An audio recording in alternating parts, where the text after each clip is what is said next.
ধৈর্য ধরে যেজন থাকে, শান্তি এসে তাকে ডাকে। দুঃখ এলে ভেঙো না মন, আল্লাহ আছেন সর্বক্ষণ। সিজদাতে রাখো মাথা, মুছে যাবে বুকের ব্যথা।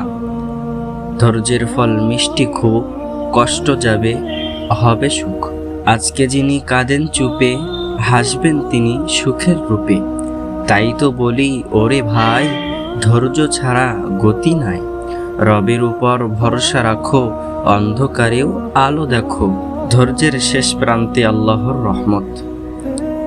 এক যুবক ছিল, জীবনে একের পর এক বিপদ আসছিল।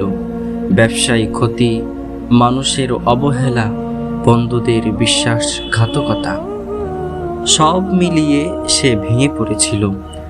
এক রাতে সে খুব কষ্ট নিয়ে একজন বুজুর্গের কাছে গিয়ে বলল, আমি আর পারছি না, এত দোয়া করি, এত চেষ্টা করি, তবুও কেন আমার জীবনে এত কষ্ট। বুজুর্গ তাকে নিয়ে একটি কোকুনের সামনে দাঁড় করালেন। ভেতরে একটি প্রজাপতি বের হওয়ার জন্য প্রাণপণ চেষ্টা করছে। যুবকটি প্রজাপতির কষ্ট দেখে মায়া হলো। সে কোকুনটি একটু কেটে দিল, যাতে প্রজাপতিটি সহজে বের হতে পারে।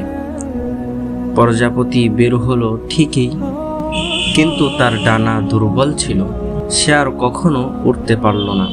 তখন বুজুর্গ বললেন, তুমি জানো, কোকুনের ভেতরের সেই কঠিন সংগ্রামী প্রজাপতির ডানায় শক্তি এনে দেয়। যদি সেই কষ্ট না হয়, তবে সে উড়তে শেখে না। এরপর তিনি যুবকের কাঁধে হাতটা রেখে বললেন, তোমার জীবনেও যে কষ্টগুলো এসেছে, সেগুলো তোমাকে ধ্বংস করার জন্য নয়, বরং তোমাকে আরো শক্তিশালী, আরো ধৈর্যশীল এবং আল্লাহর আরো নিকটবর্তী করার জন্য। সেদিন যুবকের চোখ ভিজে গেল। সে বুঝতে পারল যে কষ্ট আজ আমাকে কাঁদাচ্ছে, হয়তো সেই কষ্টই একদিন আমাকে এমন জায়গায় পৌঁছে দেবে, সেখানে পৌঁছানোর স্বপ্নও আমি দেখিনি।